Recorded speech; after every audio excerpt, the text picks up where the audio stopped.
이사야 33장 5절 함께 읽도록 합니다. 여호와께서는 지극히 존귀하시니 그는 높은 곳에 거하시며 정의와 공의를 시온에 충만하게 하심이라. 내 시대에 평안함이 있으며 구원과 지혜와 지식이 풍성할 것이니 여호와를 경외함이 내 보배니라. 아멘. 자, 우린 이 성령론을 하면서 저는 이제 주제를 이 성령의 말 하자 하는 그 부분 가운데에 우리가 성령의 말 중에 찬송의 말이 있는데, 찬송의 말은 대체 누구를 어떻게 찬송해야 될 것인가 하는 거에 대한 그런 말을 우리가 하기 위해서는 우리가 찬송해야 될 그분의 어떠함을 알아야 된다. 그렇다면 우리는 그동안 크신 하나님, 높으신 하나님, 그 말씀을 우리가 보았습니다. 오늘은 귀하신 하나님, 여호와께서는 지극히 존귀하시니 그러십니다. 여기에 지극히 존귀하셔요. 뭐 귀한 것도 그냥 일반적인 귀함이 아닙니다.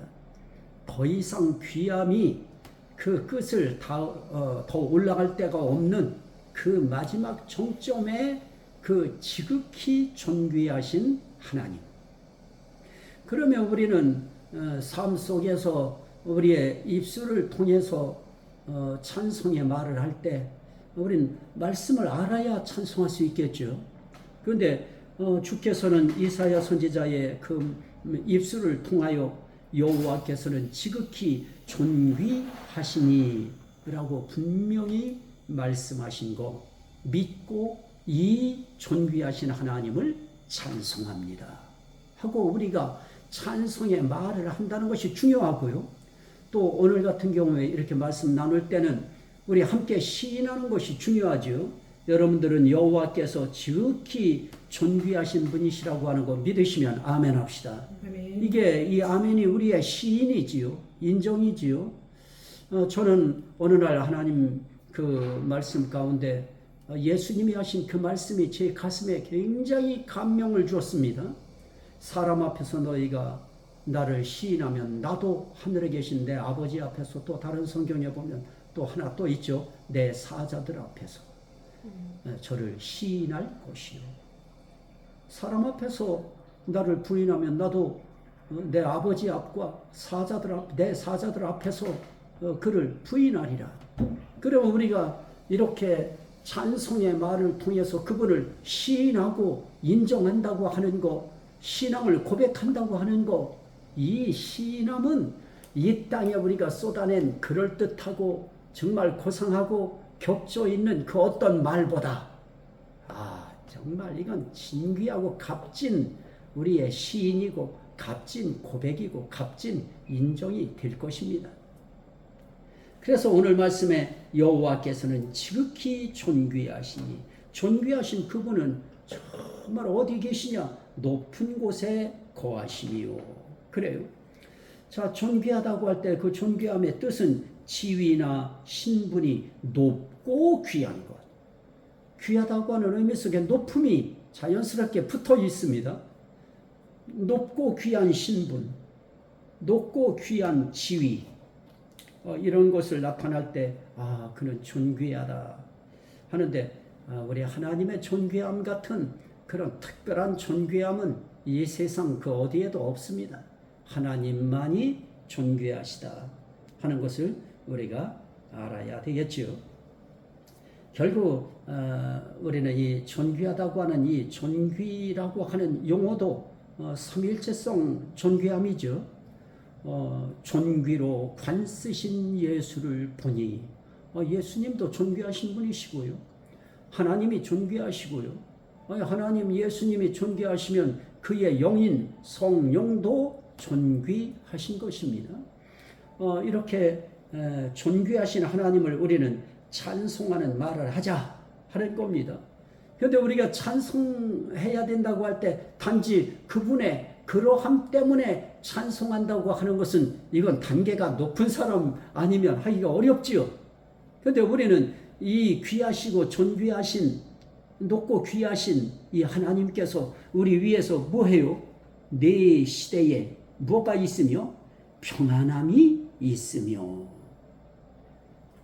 내 시대에 평안함이 있으며, 이 귀하신 분을 통해서 우리의 시대에 평안함이 주어지고, 또 뭐가 있어요? 구원이 풍성할 것이다.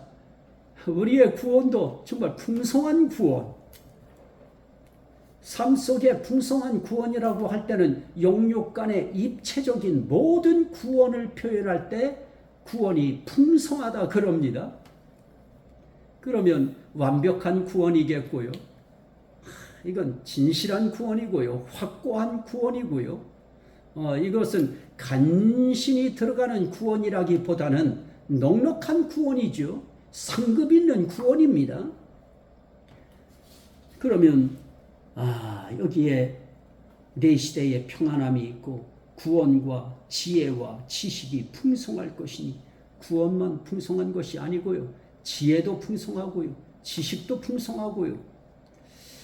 자, 오늘 우리가 살아가면서 평안함이 있다고 하는 거, 가정에 내 자신의 평안함이 있다고 하는 거, 이거 정말 존귀한 복이라고 하는 거 생각해 보셨습니까?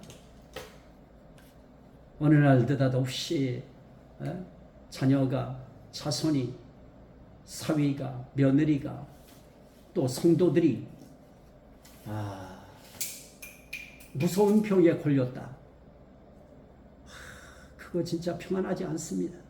그 자리, 빈자리, 그 자리가 목회자들에게 있어서 또 사모님들에게 있어서 그 자리는 정말 불편한 자리입니다.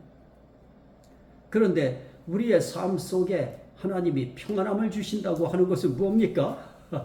건강 속에 평안함도 주시고요, 모든 삶 속에 잘 되어가게 하는 그 환경 속에 평안함도 되고요, 우리들의 막혔던 문제가 풀려지는 평안함, 그 평안함은 대단하지요. 이제 제 입장에서는 병원에 갔을 때 좋아졌습니다. 그러면 갑자기 굳었던 얼굴에 막 그냥 웃음이 피어나고요. 그리고 웃음만 피어나나요? 그 가슴 속에 언제 그렇게 염려, 걱정, 불안함이 있었느냐, 초조함이 있었느냐는 듯 싶게 내 마음속에 평안함이 있지요. 그래서 5년 내내 물론 힘들지요. 정말 지하철 갈아타야 되고 몇 번씩 갈아타야 되고 정말 힘든데도, 그런데도 그날은 참 좋아요. 그런데 하나님이 우리의 구원을 허락하시고, 그리고 하나님이 지혜도 주시고 지식도 주시면서 내 인생길에 평안함을 주시면, 또 가정에 평안함을 주시면, 내 사역 속에 평안함을 주시면, 이야, 이것처럼 보배로운 거 없지요. 그래서 오늘 말씀에 뭐라고 합니까? 여호와를 경외함이 내 보배니라. 왜 그러냐? 그분은 정의와 공의를 시온에 충만하게 하심이라. 우리 인생길에 있어서 하나님 좀 정의롭게 해주세요. 공의롭게 해주세요. 하나님 너무 힘든데, 내가 억울한 일을 당하는데 정말 내가 저렇게 손해를 보고 참 지금 너무 힘듭니다. 그럴 때 우리는 하나님 좀 손 좀 봐주세요. 그럴 때 그런 심정 일어날 때도 있죠. 정말 우리의 삶이 팍팍하고 어려울 때 하나님, 이 사탄이 하는 짓거리, 내가 여기에 내가 이렇게 휘둘려야 되나요? 하나님, 공의와 정의를 지금 나의 삶 속에 실현시켜 주셔서 충만하게 해 주셔서 저 사단의 저 더러운 불의한 저 공격이 소멸되게 하옵소서. 이런 것들이 우리의 인생길에 있어서 정말 하나님 앞에 정말 그 하나님이 그런 의미에서 보면 정말 보배로우신 분이죠. 공의와 정의를 충만하게 어디에 해주시느냐? 시온에. 결국 이 시온이라고 하는 것도 크게 보면 이스라엘의 유다의 한 나라지만은, 그러나 이 시온도 결국은 우리 적용시키면 어디까지 시온을 적용시킬 수 있느냐? 하나님이 시온되게 하신 우리 자신들도 하나님 앞에 우리 자신들도 거기에 적용될 수 있죠. 교회도 시온이 될 수 있고요. 그러면 하나님께서 하나님의 영이 함께 하여 주시고 하나님이 다스리시고 통치하시는 영역 속에 속한 우리 한 사람 한 사람이 시온이지요. 그러면 그 시온을 충만하게 하시는 그 하나님이 주시는 평안함, 그 하나님이 주시는 구원, 그 하나님이 주시는 지혜, 그 하나님이 주시는 지식. 이거는 그냥 어느 뭐로 보나 그건 보배로운 것이죠. 근데 이건 누가 주시느냐? 하나님이 주시는 겁니다. 그래서 하나님 경외하는 거, 하나님 섬기는 거, 그게 보배죠. 우리 살아가다 보면 어떤 사람들은 전도하면 자기가 지금 우상을 섬기고 있는데 그 우상에서 손을 떼고 하나님을 섬기면 그런 이제 귀신들이죠. 그런 신들이 노해가지고 자기 어려울까봐 교회 못 나오는 그런 사람들이 한두 명이겠습니까? 이방신을 섬기고 우리가 이야기하는 타신을 섬기는 사람들 대부분이 그런 걱정들이 처음에 많이 들 겁니다. 오직 해서 무서우면 자기가 섬기는 그런 신주단지 같은 것들, 그거 목사님 사모님 오셔서 그럼 저거 다 처치해 주시고 태워 주시고 다 제거해 주세요. 자기는 무서워서 못 하잖아요. 네. 그런데 우리 하나님은 정말 높으신 하나님입니다. 우리 하나님은 그 모든 신들보다 정말 지극히 존귀하신 그런 신이십니다. 그래서 그분이 우리에게 있어서는 최상의 보배이십니다. 그분이 보배이심을 믿으시면 아멘 합시다. 그분이 보배인 겁니다. 자, 그 밑에 이사야서 32장 16절 18절 거기 기록된 거 우리 함께 읽을까요? 그때에 정의가 광야에 거하며 공의가 아름다운 밭에 거하리니 공의의 열매는 화평이요 공의의 결과는 영원한 평안과 안전이라. 내 백성이 화평한 집과 안전한 거처와 조용히 쉬는 곳에 있으려니와. 자, 하나님을 우리가 경외하는 하나님 경외함이 너희에게 보배라고 할 때 정말 보배된 이유가 뭘까요? 이사야 32장에 보면 정의가 광야에 거하고 공의가 아름다운 밭에 거하리니. 자, 공의와 정의의 열매가 뭐예요? 화평이요. 공의의 결과는 뭔가요? 영원한 평안과 안전이라. 그러면 하나님의 공의와 정의가 시온에 충만하다고 했죠. 그러면 시온에 충만한 하나님의 공의와 정의가 우리에게 임할 때에는 뭐로 임해요? 화평으로 임하죠. 진정 하나님의 정의와 공의가 임한 사람이라고 하면 화평을 꾀해야 되겠고요. 화평의 힘을 써야 되겠고요. 그건 교회와 교회 간의 화평이기도 하고요. 성도와 성도 간의 화평이기도 하고요. 목회자와 목회자 간의 화평이기도 하지요. 그까지는 넘어고 무슨 노예가 다르고 교단이 다르고 또 학교가 다르다고 해서 우리들이 적대 감정을 가질 필요는 없지요. 왜냐하면 하나님의 정의와 하나님의 공의가 우리에게 갖다주는 결과는 반드시 화평입니다. 평화인 것입니다. 그리고 또 뭐예요? 영원한 평안이에요. 우리에게 평안을 주셔도 그분은 영원한 평안을 주시고요. 세상 평안과 다른 평안을 표현할 때 영원한 평안이라고 해요. 그러면 하나님이 주신 평안을 저희들이 다 경험했다. 그 평안은 영원한 평안이 임했던 것입니다. 그것이 이런저런 세상의 풍파와 상황과 여건에 우리가 자꾸 무릎을 꿇고 야합하다 보니까 그런 것들이 자꾸 묻혀서 빛을 드러내지 못해서 그렇지요. 우리에게 주어졌던 그 평안은 영원한 평안이 없습니다. 그리고 또 뭐가 있어요? 안전이라. 저는 기도할 때 항상 안전지대를 설치해 주옵소서 하는데요. 정말 안전지대가 얼마나 중요해요. 우리의 삶길에 정말 지나가다가 간판 떨어져가지고 죽은 사람도 있고요. 지나가다가 그냥 차가 갑자기 돌진해가지고 그 차에 치여서 죽는 사람들이 있고요. 이제 이 대명절이 되어지면 이때 교통사고가 얼마나 많이 나요. 하나님께서 안전지대 설치해 주셔야 됩니다. 정말 하나님의 공의와 정의가 내가 가는 그 차 안의 시온에도 하나님의 정의와 공의가 임하셔서 그 결과로 우리가 영원한 평안과 영원한 안전이 또 영원한 화평이 우리에게 임해야 됩니다. 그래서 예수 믿는 사람들, 그리스도인들 정말 평안해야지요. 삶 속에 그분의 도우심 속에 안전한 하루하루가 보장돼야 되고요.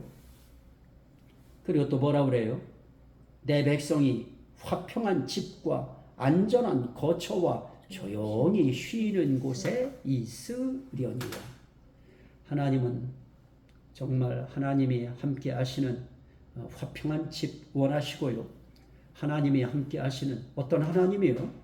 존귀하신 하나님, 그것도 지극히 존귀하신 하나님이 함께 하는 화평한 집, 지극히 존귀하신 하나님이 함께 하시는 안전한 거처, 지극히 존귀하신 하나님이 함께 하시는 조용히 쉬는 곳, 그것이 너희에게 있게 하겠다. 이게 하나님의 그 뭐라 그래요? 이렇게 이제 정책 발언들 하고 그렇게 할 때 나는 그렇게 하겠다. 그럼 우리 이거 수용해야지요. 받아들여야 되지요. 그리고 우리는 어떻게 해야 될까요? 그분 경외하는 것입니다. 뭐 김정일, 김정은, 김일성만 나타나도 북한 주민들이 어떻게 해요? 열렬히 환영하잖아요. 그냥 꽃을 들고 그냥 환영을 하고요. 그게 나는 당신을 경외한다. 나는 당신을 섬긴다, 받든다, 존경한다. 그 의미지요. 우리는 하나님 앞에 그러해야 될 것입니다. 삼위일체 하나님 앞에. 자, 그런데 성경에 나타나 있는 이 존귀하다고 할 때 성경은 그 존귀하다고 하는 그 단어를 가지고도 여러 가지로 표현했어요. 잠언 5장 9절에는 뭐라고요? 네 존영이, 그래요. 존영이라고 표현했어요. 역대상 29장 11절에는 위엄이 주께 속하여 싸우니, 존영이라고 표현한 그 단어를 위엄이라고 하는 말로도 표현해요. 그러면 위엄이라고 하는 것은 어떤 위엄이에요? 존귀한 위엄이지요. 예. 또 욥기 40장 10절에는 영광과 영화를 입을지니라. 영광이라고 하는 단어, 영화라고 하는 단어도 같은 이 존귀하다고 하는 단어에서 이렇게 존영이라고 하는 단어, 위엄이라고 하는 단어, 영광이라고 하는 단어가 나타났어요. 옆에 시편 45편 3절에 왕의 영화와 위엄을 입으소서. 여기에 영화, 영광, 이게 다 존귀함의 표현이에요. 그 다음에 에스더서 1장 20절에 보면 그들의 남편을 존경하리다라고 할 때도 같은 단어를 썼어요. 그러면 존경한, 존경, 영화, 영광, 위엄, 존영, 이거는 높은 영화로움, 그게 존영이죠. 이런 것들이 다 존귀하다고 하는 그런 단어의 또 다른 표현이기 때문에 이것은 어떻게 해요? 우리가 호환성으로 서로 바꿔서 사용할 수 있는 그런 단어다 하는 겁니다. 자, 우리 한번 시편 104편 1절. 시편 104편 1절. 다음 시간에 한번 더 해야 되겠는데요. 내용이 많네요. 시편 104편 1절에 보면 함께 읽으시죠. 내 영혼아 여호와를 송축하라. 여호와 나의 하나님이여 주는 심히 어떠하시며 위대하시며 존귀와 권위로 옷 입으셨나이다. 여기에 존귀하신 분, 존귀를 입으신 분이에요. 하나님, 그 하나님도 어떤 하나님이에요? 나의 하나님. 우린 매사에 하나님은 우리의 하나님이면서 나의 하나님이 되셔야죠. 내 삶의 길에 정말 존귀하시고 권위를 입으시고 위대함을 입으신 하나님, 그 위대함이 우리에게 입혀질 위대함이고요. 그 존귀함이 우리에게 입혀질 존귀함이고요. 그 권위가 우리에게 입혀질 그러한 옷이지요. 그런데 그 옷을 우리 하나님은 이미 입고 있어요. 그분 자체가 아예 권위로 옷을 입으셨어요. 존귀로 옷을 입으셨어요. 그래서 하나님은 존귀하신 분입니다. 또 이사야서 52장. 시편 먼저 보고요. 시편 83편 18절. 여기다 보러 쓰려 했더니 칸이 좁아가지고 쓸 수가 없었어요. 네, 다 쓰면 좋은데. 시편 83편 18절. 여호와라 이름하신 주만 온 세계에 무엇으로 알게 하소서? 지존자. 지존자는 뭐예요? 지극히 존귀한 자죠. 지극히 높으신 자죠. 그것을 지존자라고 하는 것입니다. 하나님의 이름만 온 세계에 지존자로 알게 하소서. 그래서 하나님은 지극히 존귀하신 분입니다. 또 이사야 52장. 이사야 52장.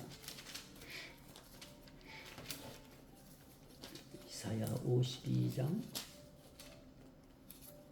12절 13절. 이사야 52장 12절 13절. 여호와께서 너희 앞에서 행하시며 이스라엘의 하나님이 너희 뒤에서 호위하시리니 너희가 황급히 나오지 아니하며 도망하듯 다니지 아니하리라. 보라 내 종이 형통하리니 어떻게 해요? 받들어 높이 들려서 지극히 존귀하게 되리라. 자, 이분이 이제 예수 그리스도의 종되심을 예언한 그런 말씀인데요. 받들어 높이 들려서 지극히 존귀하게 되리라. 우린 존귀하신 하나님을 우리는 정말 그 존귀하심이 존귀하게 되시도록 하기 위해서는 우리는 어떻게 된다고요? 받들어 높이 들어야지요. 그분을 우리는 받들어서 높이 들어 모셔야지요. 그게 뭘까요? 찬송의 말이죠. 우린 찬송의 말이라고 하는 찬송의 말의 시인과 인정과 고백을 통해서 그분을 높이 받들어 올리는 거죠. 들어 올리는 거죠. 그래서 우리는 어떻게 해요? 우리 예수 그리스도, 그분은 정말 높이 받들어 모셔야 될 지극히 존귀하신 분입니다. 그렇게 우리는 그분을 고백하는 겁니다. 시인하는 겁니다. 그렇게 인정하는 겁니다. 자, 이렇게 우리가 볼 수 있는 그런 내용들 가운데 이 하나님은 정말 존귀하신 하나님이다. 문제는 뭡니까? 이 하나님이 남의 하나님이 아니고 나의 하나님인데, 나의 하나님을 다른 사람이 어떻게 할지라도 나는 이 하나님을 높이 받들어서 들어 올려야죠. 뭘로 들어 올려요? 찬송의 말. 그래서 하나님 앞에 찬송하는 사람들 하나님 좋아하시고요. 하나님을 찬송하는 반주하는 사람들 좋아하고요. 하나님 찬양하는 설교하는 사람들 좋아하고요. 하나님이 기뻐하셔요. 정말 좋아하셔요. 우리는 이렇게 하나님의 말씀을 공부하는데 우리 목사님, 사모님은 어떻게 하나님 앞에서 이 감동을 받으시는지 몰라도 저한테는 그래요. 야, 너희들 너무 이쁘다. 이쁘대요. 그때 한마디 더 해서 너희들 잘났다. 그럼 얼마나 좋아요. 나도 포함되게. 근데 이쁘대요. 너희들 정말 이쁘다. 그리고 어느 날은 너희들 정말 고맙다. 어떤 때는 저한테도 그러셔. 난 네가 고맙다.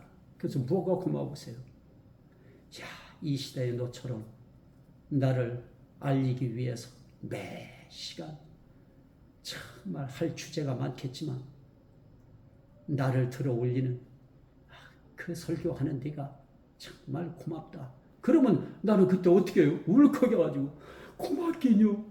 하나님이 고마우신 분이죠. 정말 우리는 하나님 앞에 이런 말씀을 듣고 우리는 이 말을 신앙 고백으로도 하고 시인하고 인정하는 그런 말로도 우리가 하나님 앞에 토해내야죠. 자, 더 보실까요? 역대하 16장 27절 그 옆에 함께 읽으시죠. 존귀와 위엄이 그의 앞에 있으며 능력과 즐거움이 그의 처소에 있도다. 시편 96편 6절도 마찬가지예요. 존귀와 위엄이 그의 앞에 있으며 능력과 즐거움이 그의 처소에 있도다. 존귀를 입으실 뿐만 아니라 그 존귀함이 그 앞에도 있어요. 그러니까 그분은 존귀 자체로 그 앞에가 다 존귀함이에요.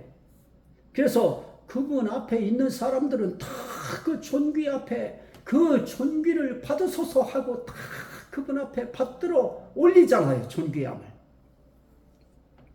또 계시록 4장 11절 네 생물들이 하나님 앞에 올리는 것이요. 우리 주 하나님이여 영광과 존귀와 권능을 받으시는 것이 합당하오니. 존귀 받으시는 것이 합당한 하나님입니다. 그래서 거기에 네 생물들도 이렇게 그분을 찬송하는 말을 해요. 그럼 우리도 이 말 그대로 해야죠. 나의 주 하나님이여 영광과 존귀와 권능을 받으시는 것이 합당하시나이다. 그게 우리 찬송의 말이죠. 계시록 4장 9절 그 24장로들이 이제 계시록 4장 11절에 한 말이고요. 이제 네 생물들이 하는 것은 계시록 4장 9절인데요. 함께 읽죠. 보좌에 앉으사 세세토록 살아계시는 이에게 영광과 존귀와 감사를 돌릴 때에 네 생물들도 세세토록 살아계시는 분에게 영광 돌려요. 존귀함 돌려요. 감사 돌려요. 다 돌려요. 그럼 우리 생물, 영적 생물보다는 나아야지요. 우리도 최소한 돌려야지요. 뭘 돌려요? 영광 돌려야 되고요. 존귀함 돌려야 되고요. 감사를 돌려야 되고요. 계시록 5장 12절 죽임을 당하신 어린 양은 능력과 부와 지혜와 힘과 존귀와 영광과 찬송을 받으시기에 합당하도다. 네 생물들은 이렇게 어린 양 예수에 대해서 존귀 받으시는 것이 합당하다고, 찬송 받으시는 것이 합당하다고, 영광 받으시는 것이 합당하다고 다 돌려요.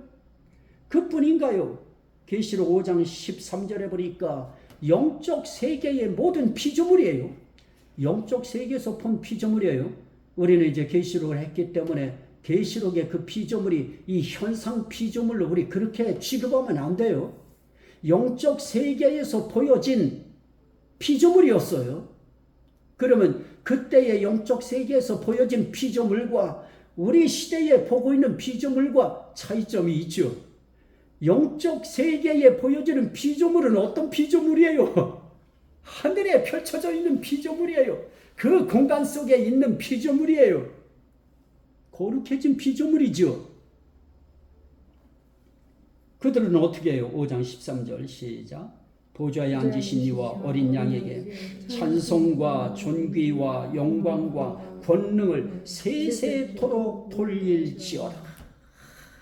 영적 세계의 피조물들은 보통 이 정도예요. 이게 일반화된 거예요. 거기는 죽임당하신 어린 양 예수님, 어린 양에게 찬송과 존귀와 영광과 권능을 세세토록 돌릴지어다. 이런 말은 요즘엔 목회자들밖에 못하지요. 네. 설교할 때. 그러면 성도들은 이거 받아서 아멘 할렐루야 진정 보좌에 앉으신 이와 어린 양에게 찬송과 존귀와 영광과 권능을 세세토록 돌리옵나이다. 이게 찬송의 말이죠. 그것으로 끝나나요? 모든 천사들도 해요. 계시록 7장 12절 시작. 보좌에 아멘. 찬송과 영광과 지혜와 감사와 존귀와 권능과 힘이 우리 하나님께 세세토록 있을지어다. 아멘. 천사들은 그 모든 말들, 24장로들이 하는 말, 대생물이 하는 말, 모든 피조물이 하는 말, 그 말에 화답하는데 뭐로 화답하느냐? 아멘. 아멘. 그래서 성도들이 할 수 있는 화답은 아멘이에요. 아멘. 그러면서 맞습니다. 찬송과 영광과 지혜와 감사와 존귀와 권능과 힘이 우리 하나님께 세세토록 있을지어다 하고, 그것도 부족해서 아멘 하고 아멘을 외쳐요.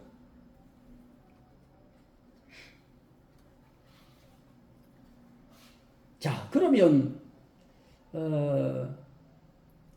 존귀하신 하나님이 하시는 일, 존귀하신 하나님이 대체 뭔 일을 하실까요? 이사야 32장 8절. 존귀한 자는 존귀한 일을 계획하나니 그는 항상 어디에 서리라? 존귀한 일에 서리라. 이걸 우리가 하나님께 적용을 시키면, 존귀한 자는 계획을 해도 어떤 일을 계획해요? 존귀한 일. 그리고 그는 항상 어떤 일에 서요? 존귀한 일에 서리라. 우리가 그래야지요. 우리도 하나님께서 우리 존귀하게 만들어 주신 자들이지요. 우리 죄인이었어요. 더러운 자였어요. 불의한 자였어요. 추악한 자들이었어요. 거기에 악독하기까지 했어요. 그러한 우리들을 성령으로 씻으시고 새롭게 하시고 거룩하게 하시고 인치시고 보증하셔서 우리를 존귀한 자로 세워주셨어요. 그러면 존귀함을 입은 우리들도 어떠해야 될까요? 하나님처럼 존귀한 일을 계획을 해도 존귀한 일 계획하고요. 존귀한 일이 뭐예요? 하나님께만 해당되는 존귀함이잖아요. 하나님을 위한 일이잖아요. 그게 존귀한 일이죠. 삼위일체 하나님을 위한 일, 삼위일체 하나님이 기뻐하시는 일, 그 일을 계획하나니 그는 항상 존귀한 일에 서리라. 야, 오늘 이 시대 속에는 존귀한 일에 서기도 쉽지 않아요. 왜냐하면 반대파들이 있어요. 그 존귀한 일에 서는 것을 무너뜨리려고 하는 사람들이 있어요.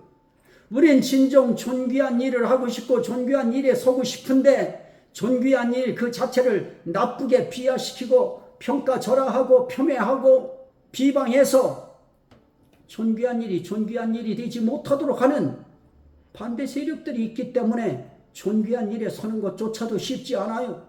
정의와 공의에 서는 일조차 쉽지 않아요. 그럼에도 불구하고 하나님의 존귀함이 입혀진 심령들은 항상 존귀한 일에 서요.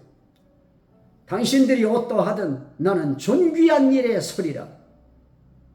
그렇게 하시기를 주의 이름으로 축원합니다. 자, 시편 출애굽기 15장 보실까요? 출애굽기 15장.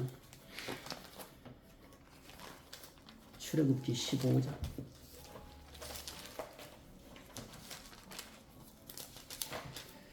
다음 주까지 끊어서 하려고 했더니 여러분들이 그 말씀을 갈급해하는 그 모습이 너무나 애절하고 간절하게 느껴져서 다 끝내려고. 자, 15장 1절부터 보실까요? 이후에 여호와의 말씀이, 아니 출애굽기잖아. 네. 이거는 정말 내 인생길에 와우. 출애굽기 15장. 막 창세기를 읽지를 않나. 자, 읽습니다. 이때에 모세와 이스라엘 자손이 이 노래로 여호와께 노래하니 일렀으되 내가 여호와를 찬송하리니 그는 높고 영화로우시며 어떠하단 말이에요? 존귀하단 말이죠. 말과 그 탄자를 바다에 던지셨음이로다. 여호와는 나의 힘이요 노래시며 나의 구원이시로다. 그는 나의 하나님이시니 내가 그를 찬송할 것이요 내 아버지의 하나님이시니 내가 그를 높이리로다. 여호와는 용사시니 여호와는 그의 이름이시로다. 그가 바로의 병거와 그의 군대를 바다에 던지시니 최고의 지휘관들이 홍해에 잠겼고 깊은 물이 그들을 덮으니 그들이 돌처럼 깊음 속에 가라앉았도다. 여호와여 주의 오른손이 권능으로 영광을 나타내시니이다. 여호와여 주의 오른손이 원수를 부수시니이다. 주께서 주의 큰 위엄으로 주를 거스른 자를 엎으시니이다. 주께서 진노를 바라시니 그 진노가 그들을 지푸라기같이 사르니이다. 자 보세요. 존귀하신 하나님, 이 존귀하신 분이 하시는 일이 뭡니까? 내가 여호와를 찬송하리니 그는 높고 영화로우시며 그가 뭐예요? 말과 그 탄자를 바다에 던지셨음이니 애국 군대들을 바다에 던지신 분이에요. 그리고 하나님은 우리가 왜 찬송하고 높여야 될까요? 나의 힘이셔요. 나의 노래셔요. 하나님 그러면 하나님 자체가 내 인생의 노래예요. 그러면 하나님이 나의 노래시며 그럴 때 하나님이 나의 노래 되시는 그 중요한 내용들이 뭘까요? 나로 하여금 노래되게 만들어주시는 그 모든 내용들이 있겠지요. 힘 빠져있던 나에게 힘을 불어 넣어주신 그분. 그분이 우리 인생길에 정말 존귀하신 분이시죠. 또 그분이 힘이 되실 뿐만 아니라 그분이 어떻게 하셔요? 나의 하나님이시오. 그 하나님이 내 하나님이라고 하는 자체가 얼마나 위로가 되고 얼마나 힘이 되고 얼마나 용기가 되고 얼마나 나를 담대하게 합니까? 어떻게 그 옛날 그 은혜 충만하던 시절 그 공동묘지를 일부러 찾아가서 공동묘지 앞에서 누군지도 모르는 사람 앞에 그 무덤 앞에 앉아서 철야하면서 그 당시에 철야는 그냥 밤새는 아주 꼴딱 새는 철야였지요. 그런 곳에 가서도 우리가 어떻게 그렇게 기도하면서 그 밤을 보낼 수 있었을까요? 그것은 그분이 나의 힘이 되신다고 하는 이게 나로 하여금 그리하게 만든 거지요. 정말 그렇게 하고 났을 때 우리 그 하나님 노래하잖아요. 하나님은 정말 나의 힘이세요. 나의 자랑이세요. 하나님은 진짜 멋있으세요. 그분이 노래 되시기를 주의 이름으로 축원합니다. 그분이 고쳐주셨을 때 내 노래죠. 그분이 나의 구원이세요. 그분이 구원자이시면서 그분이 나의 구원이에요. 그분 아니면 내 구원 없어요. 그분이 있으므로 내 구원이 있어요. 당신이 있으므로 당신이 계심으로 구원이 있고 소망이 있고 내 인생길에 삶의 활력이 있고 힘이 나는 거지요. 그리고 그분이 용사신데 그분이 우리 위해서 싸워주셔요. 그게 우리의 노래의 근거지요.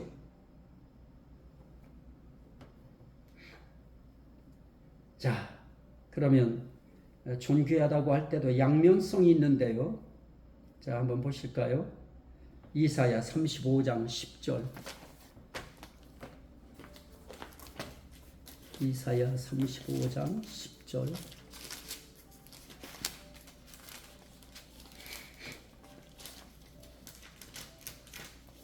자, 한번 보실까요? 여호와의 속량함을 받은 자들이 돌아오되 노래하며 시온에 이르러 그들의 머리 위에 영영한 희락을 띠고 기쁨과 즐거움을 얻으리니 슬픔과 탄식이 사라지리로다. 아멘. 자, 존귀한 일, 하나님이 해주시는 존귀한 일이 뭘까요? 속량하시는 일. 우리를 속량하시는 일. 또 51장 이사야 51장 3절 시작. 나 여호와가 시온의 모든 황폐한 곳들을 위로하여 그 사막을 에덴 같게 그 광야를 여호와의 동산 같게 하였나니 그 가운데에 기뻐함과 즐거움과 감사함과 창화하는 소리가 있으리라. 자, 우리 존귀하신 하나님이 그 백성을 위해서 해주시는 일이 또 뭐가 있어요? 속량하시는 그것으로 끝나시나요? 아니죠. 시온의 모든 황폐한 곳들을 위로하여. 우리 인생길에 우리도 마찬가지지요. 교회도 마찬가지고요. 가정이라고 하는 가족도 마찬가지고요. 황폐한 곳이 왜 없어요? 우리 교회 속에도 황폐한 곳이 있고요. 목회자와 성도들 사이에서의 뭐라 말할 수 없는 그 황폐한 곳도 있고요. 그곳을 어떻게 한다고요? 황폐한 곳들을 위로하여. 어떨 때는 우리 자신들이 황폐한 곳이 되어 있지요. 근데 감사하게 잘된 곳, 아름다운 곳, 복된 곳들을 위로하는 것이 아니고 황폐한 곳을 위로하는 것이 아니에요. 황폐한 곳들을 위로하여. 이게 존귀하신 하나님이 해주시는 일입니다. 황폐한 곳들 염려하지 마세요. 하나님은 그러한 자들을 위로하시는 하나님이십니다. 존귀하신 하나님은 그런 일을 계획하시고요. 그런 일에 서시는 분이세요. 믿으시면 아멘 합시다. 예. 또 시편 111편. 시편 111편.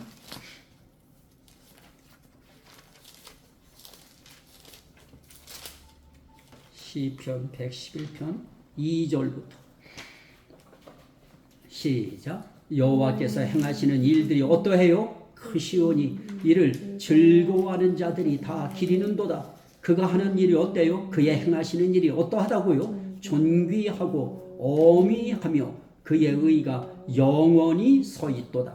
그의 기적을 사람이 기억하게 하셨으니 여호와는 은혜로우시고 자비로우시도다. 여호와께서 자기를 경외하는 자들에게 양식을 주시며 그의 언약을 영원히 기억하시리로다. 그가 그들에게 문나라의 기업을 주사 그가 행하시는 일의 능력을 그들에게 알리셨도다. 그의 손이 하는 일은 진실과 정의이며 그의 법도는 다 확실하니 영원 무궁토록 정하신 바요 진실과 정의로 행하신 바로다. 여호와께서 그의 백성을 속량하시며 그의 언약을 영원히 세우셨으니 그의 이름이 거룩하고 지존하시도다. 여호와를 경외함이 지혜의 근본이라. 그의 계명을 지키는 자는 다 훌륭한 지각을 가진 자이니 여호와를 찬양함이 영원히 계속되리로다. 아멘. 이 하나님의 존귀한 일이 무엇일까요? 그 행하시는 일들이 커요. 그래서 그걸 본 자들이 즐거워하게 만들어요. 그리고 그걸 기념하게까지 해요. 그의 행하시는 일이 어떠하다고요? 존귀하고 어미하면서 거기에 그의 의까지 붙어 있어요. 결국 그걸 한마디로 말하면 뭐였어요? 그의 일은? 그의 기적. 그의 일은 기적이죠, 다. 우리 눈으로 볼 땐 다 기적이에요. 그의 기적을 사람이 기억하게 하셨으니 여호와는 은혜로우시고 자비하시도다. 존귀하신 분이 은혜롭기까지 하고요. 자비롭기까지 하시고요. 그분이 기적을 일으키셔요. 기적 가운데는 정말 양식이 필요한 사람들에게 양식을 주시고요. 언약을 영원히 기억하게도 하시고요. 문나라의 기업을 주시기도 하시고요. 행하시는 그분의 능력을 그 백성에게 알기도 하셔요. 자, 우리의 삶 속에 우리 하나님 앞에 애절하게 통곡하고 울부짖는 내용 가운데 하나가 양식이지요. 주여 교회에 양식 좀 주시옵소서. 재정의 양식 좀 주시옵소서. 영혼의 양식 좀 주시옵소서. 목회자에게 있어서 그게 최고의 기도 제목인데 재정 그건 뭐 나는 그렇게 기도는 안 해왔지만은 그래도 재정의 양식도 필요하고 다 필요하죠. 교회를 운영하고 주의 일을 하려고 하면 정말 필요하죠. 그런 것들이 잘 돼 있는 곳들은 정말 힘있게 일들을 할 수 있고요. 자, 그가 행하시는 일의 능력을 그들에게 알리셨도다. 거룩하고 지존하시는 하나님은 이렇게 그 백성들을 위해서 무엇을 베푸셔요? 기적을 베푸셔요. 그래서 기적을 바라는 사람들이 우리 교회는 거의 다 기적을 바라요. 그게 아니면 살 수 없는 사람들이. 그리고 그런 사람들이 들어왔어요. 이사 왔어요. 감사하지요. 근데 하필이면 아파요. 건강하면 얼마나 그런 정신, 마인드 가진 사람들 얼마나 좋을까요? 근데 아파요. 심히 아프고요. 교회를 못 나올 정도로 아프고요. 그러면 그런 사람들에게 있어서 특별히 목회자는 어떠해야 될까요? 그 기적 바라지요. 그 당사자는 뭐 더 말할 것도 없고요. 그래서 그 기적을 행하셔서 그 일의 능력을 그들에게 알리셨도다. 이게 중요하죠. 그 행하시는 일의 능력을 그들에게 알려주셔야 돼요. 하나님의 행하시는 기적의 일들을 아픈 성도들에게, 기적을 바라는 성도들에게, 문제가 풀리지 않으면 안 되는 성도들에게 그거 알려주셔야죠. 그게 그분의 역사하셨다고 하는 증거니까요. 그러면 이런 사실들을 그들을 위해서 우리는 전해야죠. 하나님은 그거 알리기 원하신다고. 하나님은 기적을 행하시는 분이시라고. 우린 단지 할 일이 있다고 하면 그분 찬송하는 거라고. 자, 이사야 44장 28절. 이사야 44장 28절.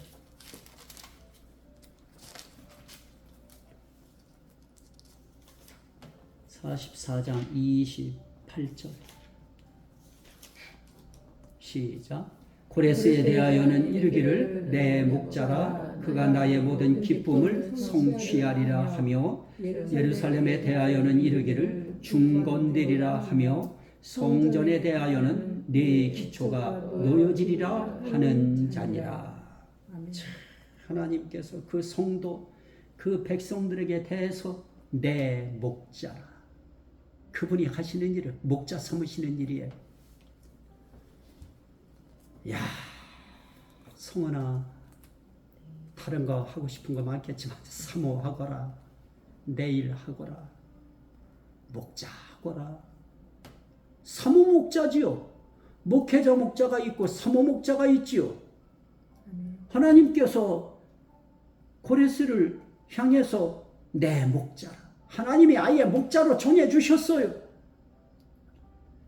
그러면서 목자는 어떤 일이에요? 나의 모든 기쁨을 성취하리라 하며, 예루살렘에 대하여는 이르기를 중건되리라 하며, 성전에 대하여는 네 기초가 놓여지리라 하는 자니라.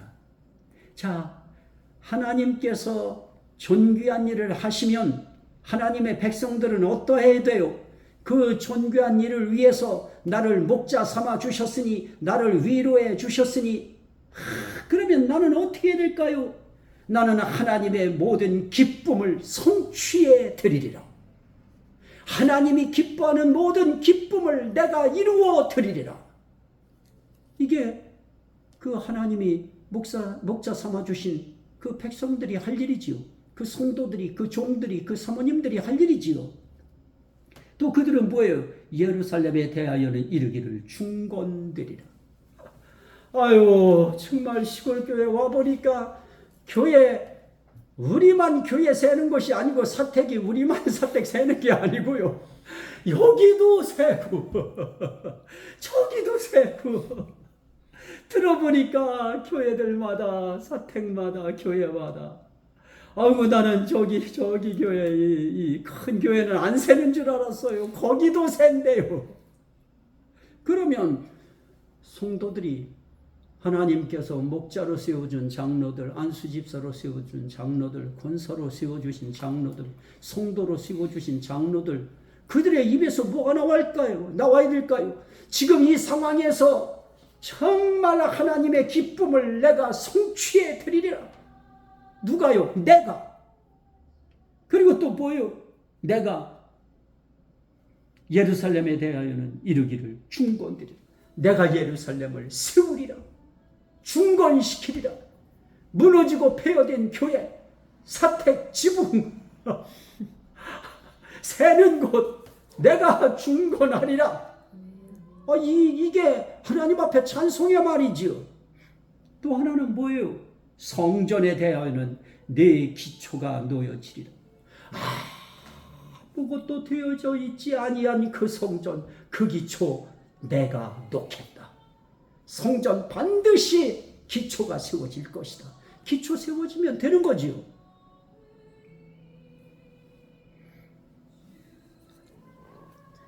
이사야 43장 1절부터 4절 시작. 야곱아, 너를 창조하신 여호와께서 지금 말씀하시느니라.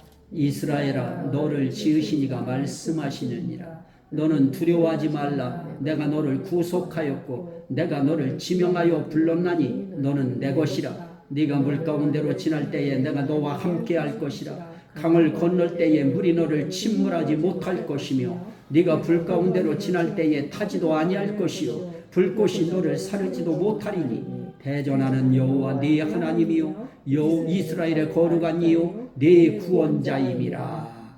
아멘. 자, 4절 한번 보셔요. 시작. 네가 내 눈에 보배롭고 존귀하며 내가 너를 사랑하였은즉 내가 네 대신 사람들을 내어주며 백성들이 네 생명을 대신하리니 두려워하지 말라. 내가 너와 함께하겠다.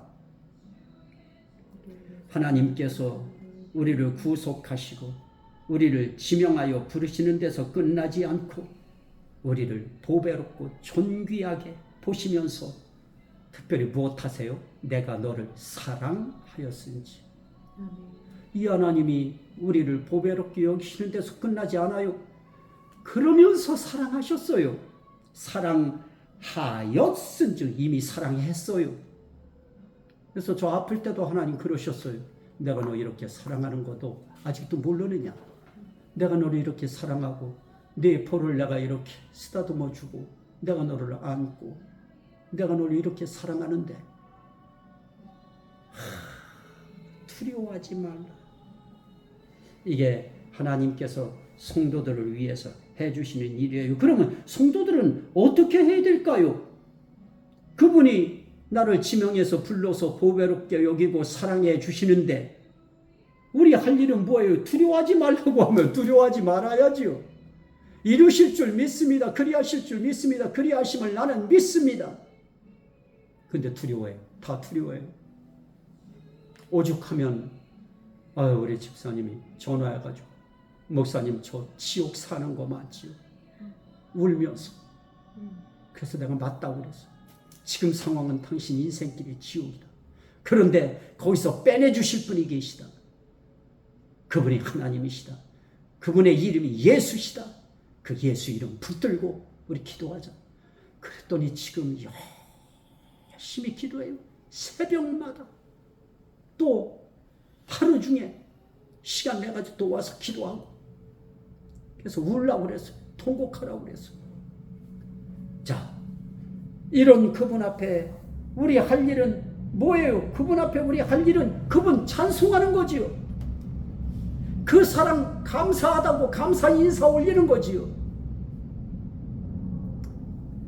이렇게 귀하신 그 하나님, 그 은혜를 입어서 우리도 이왕 계획할 바엔 그 하나님을 위하여 존귀한 일 계획하고, 이왕 우리가 이쪽이든 저쪽이든 우리가 어느 쪽이든 우리가 서야 한다면 우리는 항상 존귀한 일에 서는, 그리고 그 존귀함을 늘 인정하고 시인하고 고백하고 설교하는 그런 저와 여러분 다 되시기를 주의 이름으로 간절히 축원합니다. 아멘. 우리 주여 삼창하시고 같이 한번 우리 기도하시도록 합니다.